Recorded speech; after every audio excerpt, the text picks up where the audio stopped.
Good morning बच्चों।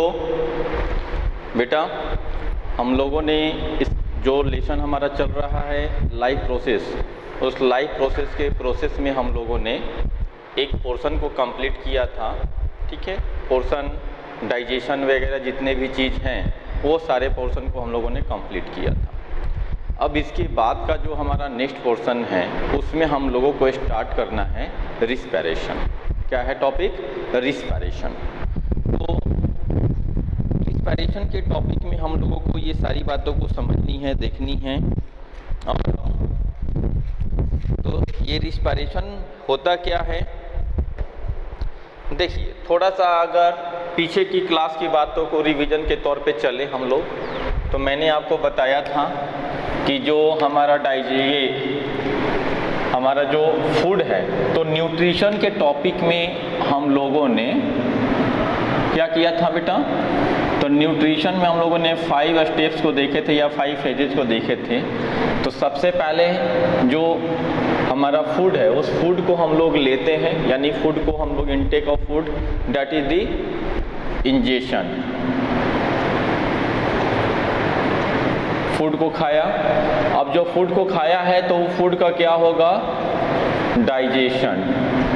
अगर food digest हो गया तो अब उसका क्या होगा? एब्जॉर्प्शन। और एब्जॉर्प्शन यानी एब्जॉर्ब फूड का अब क्या होगा? एसिमिलेशन।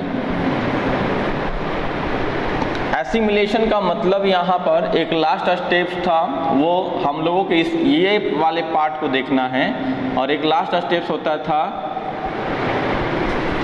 इंजेशन, यानी अनडाइजेस्टेड फूड का डिस्चार्ज होना। लेकिन एसिमिलेशन का मतलब जो एब्जॉर्ब फूड है उसका यूटिलाइज करके, यानी उसको ब्रेक डाउन करके उससे एनर्जी को रिलीज कराना, दैट इज द एसिमिलेशन, यानी यूटिलाइजेशन ऑफ एब्जॉर्ब फूड। तो यूटिलाइजेशन कैसे होंगे ये चीज़ को हम लोगों को देखना है। तो इसका यूटिलाइजेशन यानी कि जो एब्जॉर्ब फूड है, यानी अब उसका एसिमिलेशन, और एसिमिलेशन किस लिए? Used for energy. तो इसीलिए आज हम लोग का टॉपिक स्टार्ट होगा इस एसिमिलेटेड फूड का, कैसे यूज करके हम लोग एटीपी यानी एनर्जी को जनरेट करते हैं, इससे रिलेटेड बातों को सीखेंगे हम लोग। तो अभी बेटा आप लोग हेडिंग देंगे रिस्पिरेशन। क्या है आपका हेडिंग? रिस्पिरेशन। ओके, रिस्पिरेशन के बाद की बातों को देखेंगे। तो रिस्पिरेशन में हम लोगों को बहुत कुछ अच्छा चीज़ सीखना है, और रिस्पिरेशन इतना अच्छा इंपॉर्टेंट लेसन है कि जो बच्चे को अगर बायोलॉजी में इंटरेस्ट है वो बच्चा नीट में जब जाएगा, यानी 11th में जाएंगे, तो आप ह्यूमन फिजियोलॉजी में ये पूरा लेसन ही है। ओके, तो रिस्पिरेशन इन प्लांट करके एक लेसन ही आता है। प्लांट नाम दिया है, लेकिन ऐसा नहीं कि वो हमारे अंदर रिस्पिरेशन नहीं होता है, सभी जगह रिस्पिरेशन होता है। तो चलिए सबसे पहले टॉपिक जो है वो क्या है?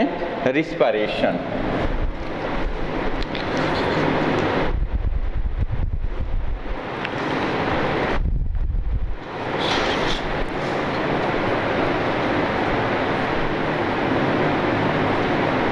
The process of releasing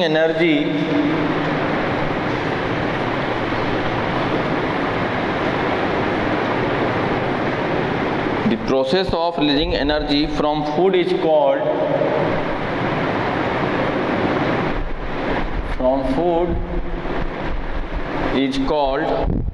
respiration.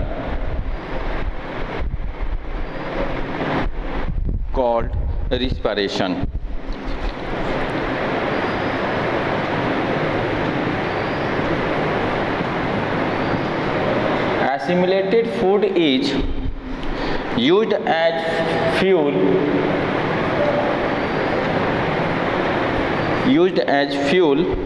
to get energy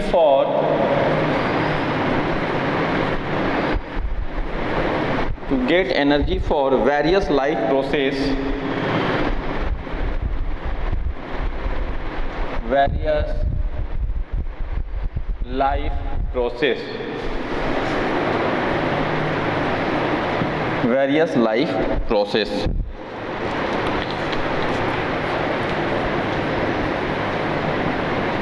Assimilated food is used as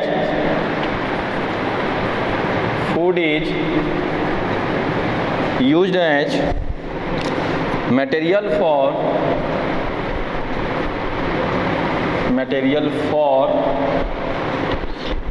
growth and repair of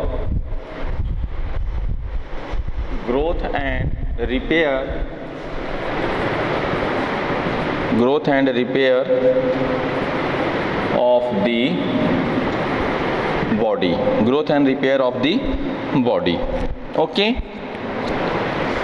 तो फाइनली आप ये समझ लो कि food is fuel for energy production in cell के अंदर एनर्जी को प्रोड्यूस करने के लिए जो फूड होते हैं वो एज ए फ्यूल के रूप में काम करते हैं। आपका व्हीकल कैसे चलता है बेटा, तो आपका व्हीकल में जब आप फ्यूल को फिल्ड करते हैं यानी पेट्रोल पंप पे जाते हैं, उसमें बोलते हैं आप पेट्रोल डीजल जो भी है उसको फुलफिल करवाते हैं, तो उसी फ्यूल को वो बर्न करके उससे हीट एनर्जी जनरेट होते हैं जिससे आपका व्हीकल चलते हैं।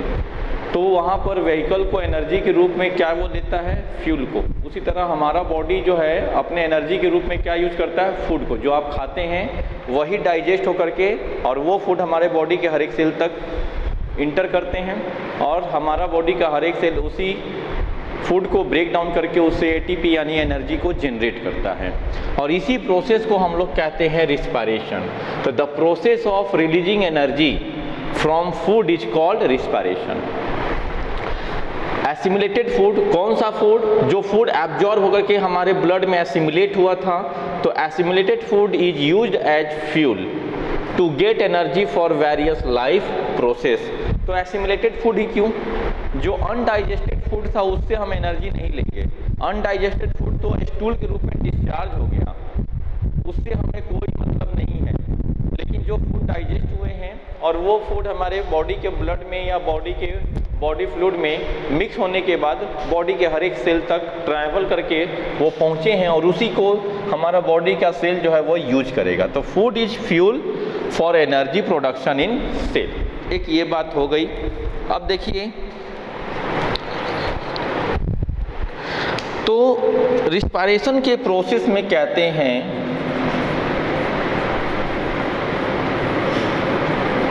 The process of respiration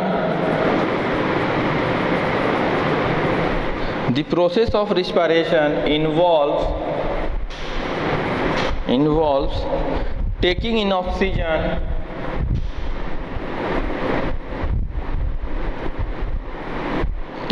oxygen into the cell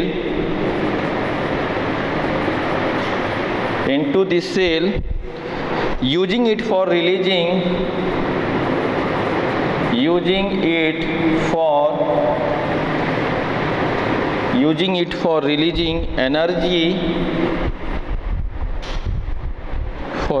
energy by burning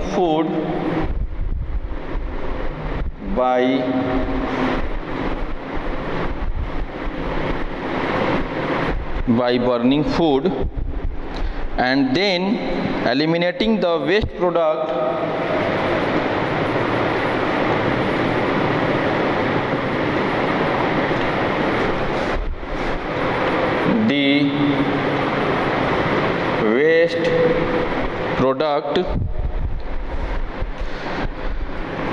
और वेस्ट प्रोडक्ट के रूप में क्या, तो CO2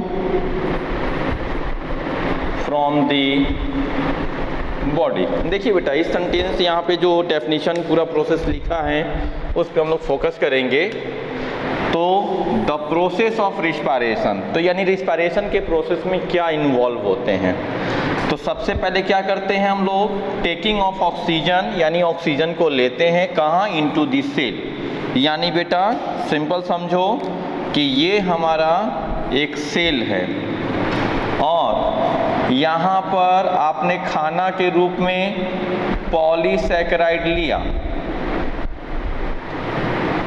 तो पॉलीसैकेराइड डाइजेस्ट होकर के क्या होगा, किसमें कन्वर्ट होगा, ग्लूकोज। किसकी मदद से, एंजाइम की मदद से।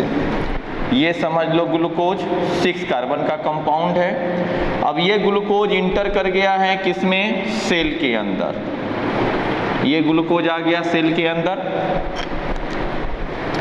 अब इस सेल को इसको ब्रेक डाउन करना है, तो यहाँ पर ये क्या करेगा, ये ब्रेक डाउन होगा ग्लूकोज, और ब्रेक डाउन होकर के रिलीज करता है CO2 एंड H2O। क्या देगा, CO2 प्लस H2O। अब ये ब्रेक डाउन होकर के CO2 प्लस H2O तब देगा जब इसको ऑक्सीजन की सप्लाई होगी। तो इसके लिए यह सेल क्या लेगा, O2। सारा चीज अब आपको यहाँ पर मैंने दिखाया। तो यहाँ पर देखो, रिस्पायरेशन एक ऐसा प्रोसेस है जिसमें taking in oxygen into the cell, यानी सेल के अंदर क्या गया है, oxygen, using it for releasing energy. तो इस ऑक्सीजन का यूज क्यों कर रहे हैं, तो एनर्जी के लिए, बाय बर्निंग फूड इनटू, तो फूड को बर्न करने के लिए, यहाँ पर ये जो फूड है इसको बर्न करने के लिए, then eliminating the waste product, यानी वेस्ट प्रोडक्ट को एलिमिनेट करने के लिए। तो किसको एलिमिनेट करना है, तो वेस्ट प्रोडक्ट कौन बना है बेटा, ये ग्लूकोज हमारा 6 कार्बन का कंपाउंड है, और ये वेस्ट प्रोडक्ट के रूप में क्या बनाया हमारा सेल, हमारा सेल या कोई भी लिविंग सेल CO2 और H2O को, waste product from the body, या तो बॉडी या फिर हमारे सेल से। अब इस CO2 को इसको निकालना है, तो क्या क्या लिया, ग्लूकोज लिया और CO2 लिया, और क्या निकाला, CO2 को निकाला और H2O को निकाला। यही जो प्रोसेस है, पूरा का पूरा प्रोसेस जो है, ये कहलाता है रिस्पायरेशन। तो रिस्पायरेशन का एक फार्मूला है, यानी कि रिएक्शन है, जिसको हम लोग इस तरह से देते हैं। जैसे फोटोसिंथेसिस का एक रिएक्शन था, तो रिस्पायरेशन का क्या रिएक्शन है बेटा, वो दिखाता हूं आपको। देखिए, रिस्पायरेशन का रिएक्शन है, ग्लूकोज का फार्मूला कितना है, C6H12O6 प्लस, एक ग्लूकोज को तोड़ने के लिए यहाँ पर 6 ऑक्सीजन की जरूरत पड़ती है, और ये क्या दे देता है, तो ये हमें देता है 6CO2 plus 6H2O plus 686 kilo calorie energy. Energy, E for energy, और एनर्जी कितना देता है, तो शायद 686 किलो कैलोरी। ठीक है, अब आइए यहाँ पर जितना भी देता है बस इतना याद रखो, एनर्जी मिला। तो देखो क्या क्या लिया था सेल ने, ग्लूकोज लिया, O2 लिया, क्या क्या दे दिया, तो ग्लूकोज लिया और CO2 लिया, दिस इज द ग्लूकोज। और सेल ने क्या क्या रिलीज किया, CO2 और H2O, तो CO2 और H2O। तो ये रिएक्शन करने से क्या फाइनली क्या मिला, तो एनर्जी मिला, और इसी एनर्जी को क्या करेंगे, यूज करेंगे। अभी हम आपको पढ़ा रहा हूँ, तो इसमें भी हमारी एनर्जी यूज हो रही है। तो वो एनर्जी कहाँ से आ रही है, जो हमने खाना खाया है अभी सुबह, वो खाना डाइजेस्ट होकर के अब वो ब्रेक डाउन होकर के हमें एनर्जी दे रही है। और अगर सुबह से आप कुछ भी नहीं खाओ और कंटिन्यू काम करते रहो, तो क्या होगी आपको, अब धीरे धीरे आपकी बैटरी डिस्चार्ज होगी। बैटरी डिस्चार्ज मतलब आप धीरे धीरे थकावट होगी, आपको एनर्जी नहीं मिलेगी, आपका काम का जो स्पीड है वो कम हो जाएगा। ऑब्वियस सी बात है, जब व्हीकल आप बाइक चला रहे हो, पेट्रोल नहीं डालो आप उसमें, धीरे धीरे पेट्रोल कम होगी, खत्म हो जाएगा, तो गाड़ी धीरे धीरे चलते चलते फिर लास्ट में रुक जाएगी। उसी तरह हमारा बॉडी है, अगर आप फूड नहीं लिया सुबह से till morning from to evening, तो धीरे धीरे आप थक जाओगे और फिर काम करना स्लो कर दोगे या रुक जाओगे, आप सो जाओगे। यही प्रोसेस है हमारा। तो चलिए, तो यहाँ पर हमें ये एक चीज़ मिला, ये रिएक्शन है। तो अब ये जो प्रोसेस है ये कहाँ होता है, तो कहते हैं the process of respiration, the process of respiration which release energy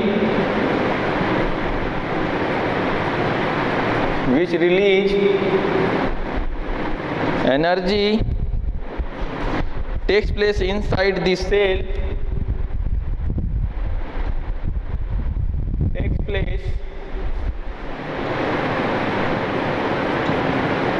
inside the cell takes place inside the cell of the body। फिर देखिए बेटा, respiration is essential for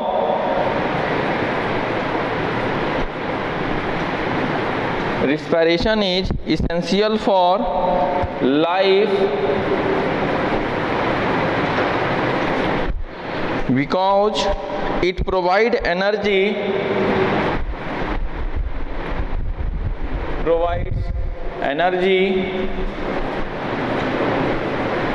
it provides energy for carrying out all the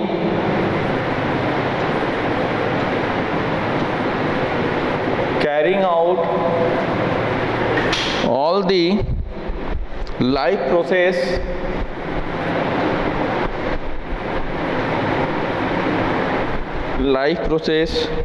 which are necessary to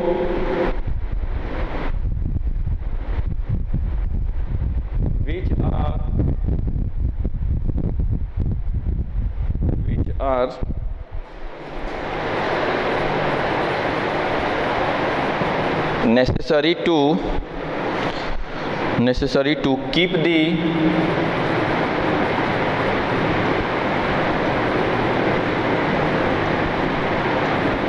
organism alive,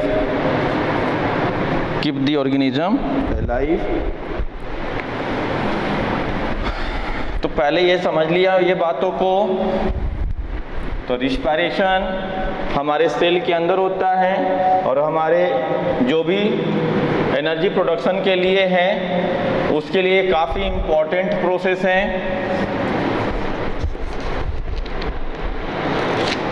अब एक term देखेंगे,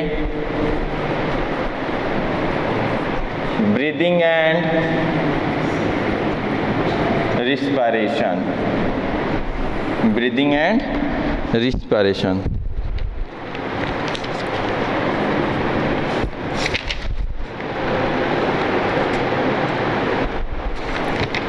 देखिए तो mechanism by which organism obtain oxygen,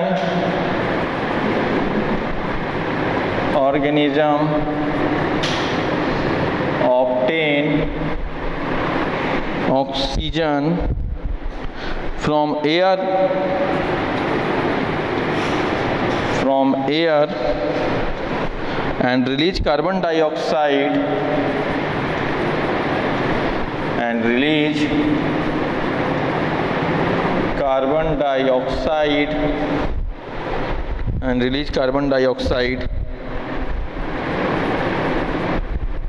is called breathing। उसी को क्या कहते हैं हम लोग, is called breathing।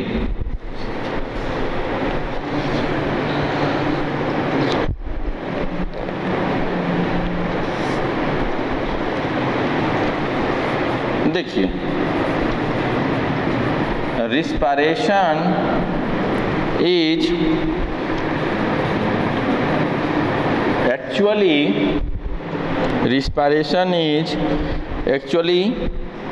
biochemical process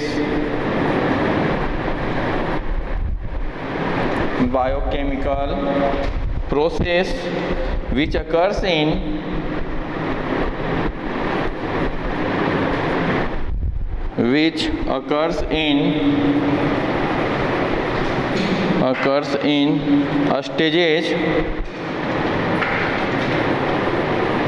stages require many enzyme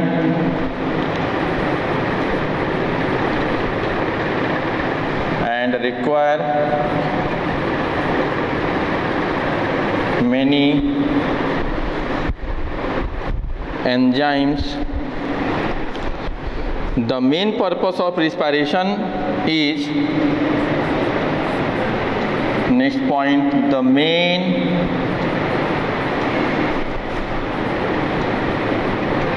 purpose of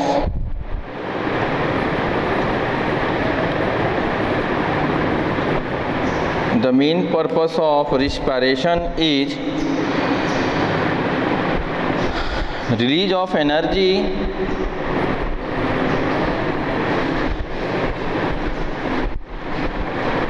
release of energy from the oxidation of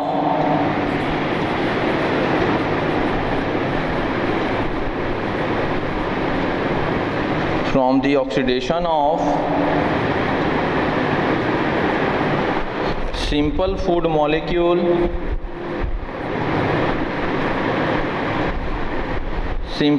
molecule like glucose,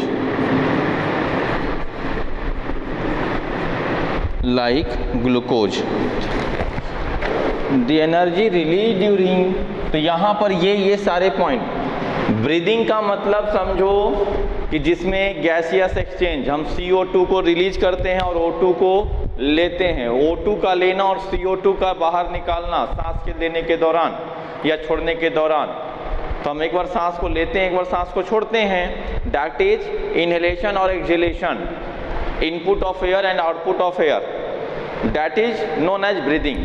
और रिस्पायरेशन एक biochemical process है जिसमें ऑर्गेनिक कंपाउंड ब्रेक डाउन होकर के कुछ रिलीज एनर्जी को रिलीज करते हैं। तो ये ब्रीदिंग एंड रिस्पायरेशन, ये ब्रीदिंग जो है वो रिस्पायरेशन के अंदर का ही पार्ट है। तो respiration is actually biochemical process which occurs in stages and require many enzymes. The main purpose of respiration is release of energy from the oxidation of simple food molecule like glucose. तो ये oxidation of simple food का मतलब उसका break down करना, oxidation का मतलब oxygen के presence में कंप्लीट ऑक्सीडेशन करना। अब आइए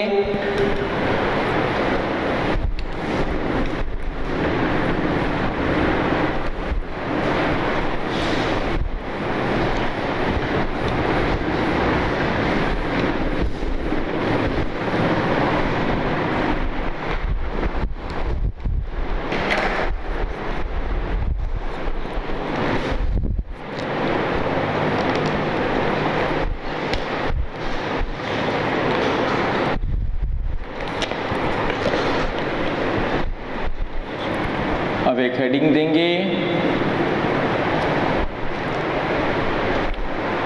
how energy released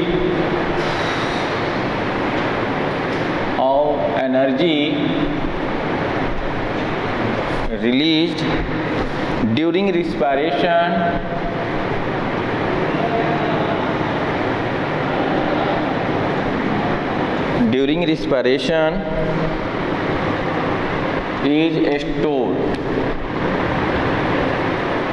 is stored. Respiration is stored. The energy produced during respiration is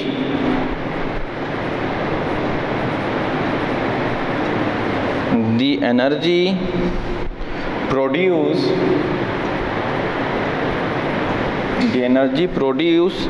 during respiration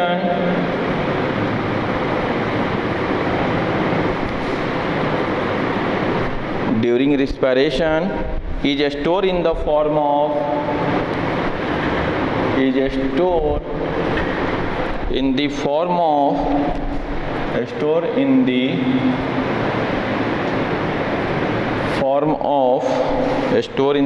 of ATP molecule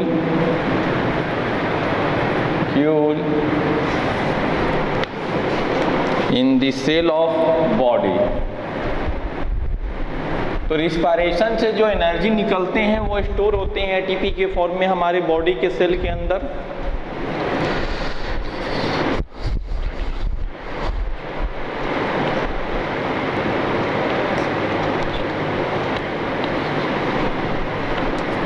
तो देखिए, जब हमारे बॉडी में एडीपी का मतलब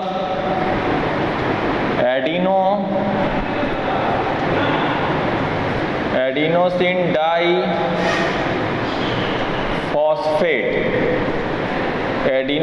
डाइफॉस्फेट प्लस पीआई, ये कन्वर्ट होते हैं एटीपी में।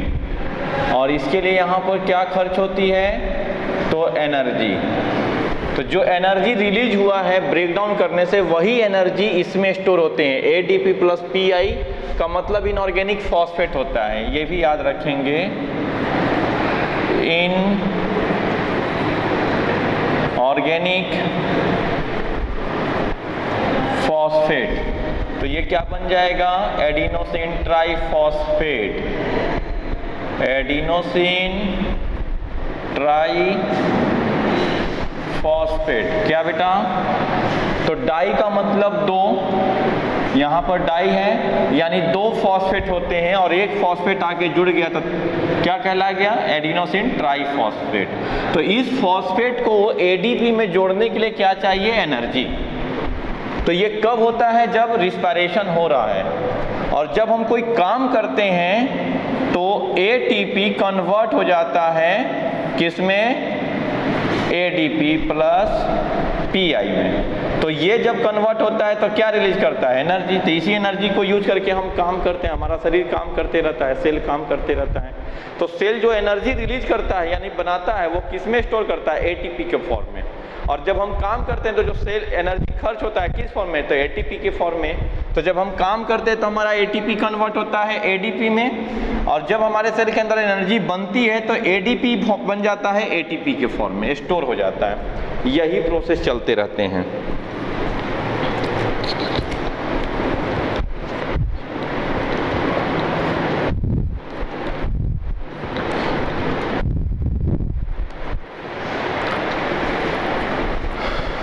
देखिए, ये हम जब एनर्जी बनता है तब की, और जब खर्च होता है तब।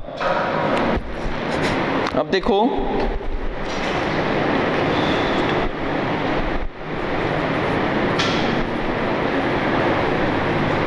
the energy stored in ATP, the energy stored in ATP is used by the body cell,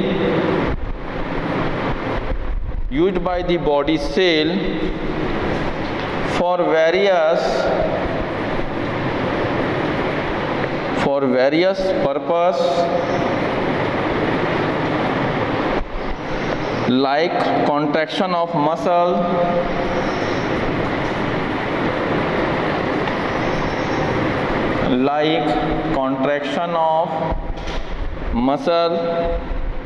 conduction of nerve impulse,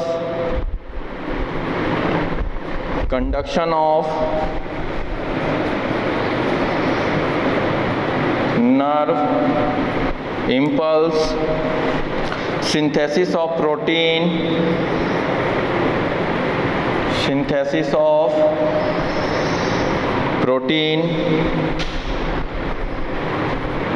and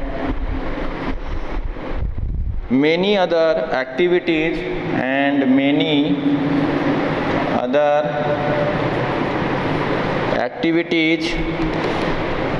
related to functioning of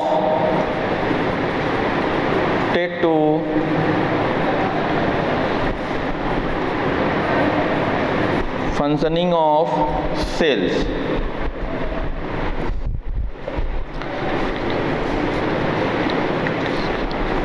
अब ये देखिए, यहां तक की ये बातें हुई बेटा।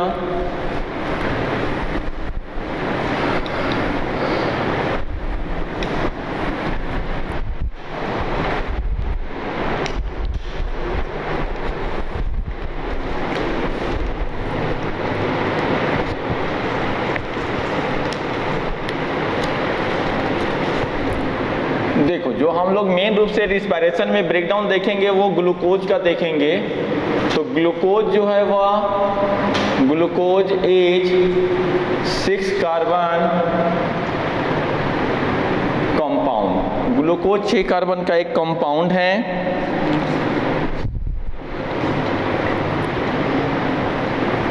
Next the oxidation of pyruvic acid, the oxidation of glucose to pyruvic acid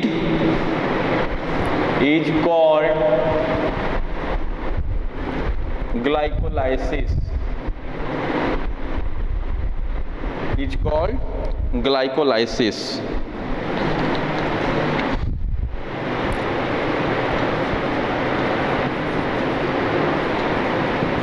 pyruvic acid का फार्मूला है CH3 C double bond O CH C double OH।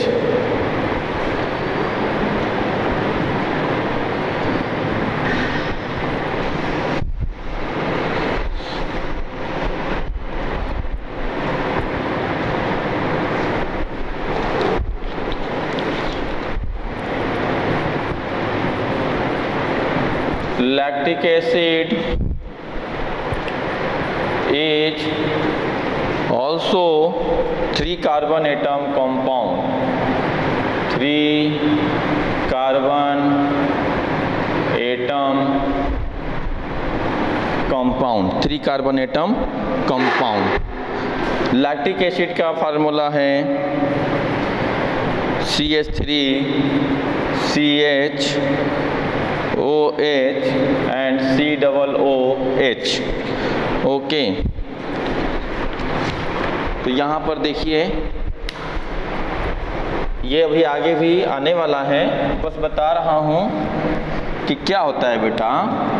एक ग्लूकोज का फार्मूला होता है C6H12O6। ये ग्लूकोज कितने कार्बन का है? 6 कार्बन एटम का कंपाउंड है ग्लूकोज, यानी एक ग्लूकोज में 6 कार्बन 12 हाइड्रोजन और 6 ऑक्सीजन, 6 कार्बन 12 हाइड्रोजन और 6 ऑक्सीजन मिलकर के एक ग्लूकोज बनाते हैं। और एक ग्लूकोज अगर टूटता है हमारे सेल के अंदर तो सबसे पहले क्या बनाता है वो पायरुविक एसिड, और कितने? तो 2 मॉलिक्यूल बनाएगा। तो CH3 C double bond O C double OH, इसको कहते हैं पायरुविक एसिड। कितना मॉलिक्यूल? तो 2 मॉलिक्यूल। और कितने कार्बन का है पायरुविक एसिड? 1 2 3 कार्बन का 2 मॉलिक्यूल। तो 2 × 3 कार्बन इक्वल टू 6 कार्बन का कंपाउंड बनाएगा। इसी प्रोसेस को हम लोग कहते हैं ग्लाइकोलाइसिस। ये ग्लाइकोलाइसिस बहुत लंबा प्रोसेस है, आप लोग को अभी नहीं पढ़ना है, क्लास 11th में आप आएंगे जब आपको बताऊंगा मैं कि ये 10 स्टेज में कंप्लीट होता है। ग्लूकोज कन्वर्ट होता है glucose 6 phosphate, glucose 6 phosphate convert होता है fructose 6 phosphate, fructose 6 phosphate convert होता है fructose 1,6,20 phosphate, fructose 1,6,20 phosphate convert होता है फॉस्फोग्लिसराइड में एंड डाइहाइड्रोक्सी एसीटोन में। फिर 2 डाइहाइड्रोक्सी एसीटोन मॉलिक्यूल कन्वर्ट हो जाते हैं 3-फॉस्फोग्लिसराइड में एंड 1,3,20 फॉस्फोग्लिसरेट में, तब 2-फॉस्फोग्लिसरेट में, तो फॉस्फोइनोल पाइरुवेट में और पाइरुवेट में 10 स्टेज का नाम दिया। तो इस तरह से ग्लाइकोलाइसिस फाइनली क्या बने बोला कि बन जाता है पाइरुवेट में। दिस पाइरुवेट का मतलब पाइरुविक एसिड। ये जो पाइरुवेट है इसी को क्या बोलते हैं? पाइरुवेट को ही पाइरुविक एसिड बोलते हैं। फाइनली ग्लूकोज से 2 पाइरुविक एसिड बनते हैं ग्लाइकोलाइसिस में। अब कल के नेक्स्ट क्लास में मैं आपको पढ़ाऊंगा types of respiration. Types of respiration कि कितने तरह के रिस्पिरेशन होते हैं। ओके, चलिए तो कल अभी तक यहाँ तक की बातों को आपको रिवीजन करके रख लेना है, और नेक्स्ट क्लास में मैं आपको कराऊंगा types of respiration. Okay, thank you.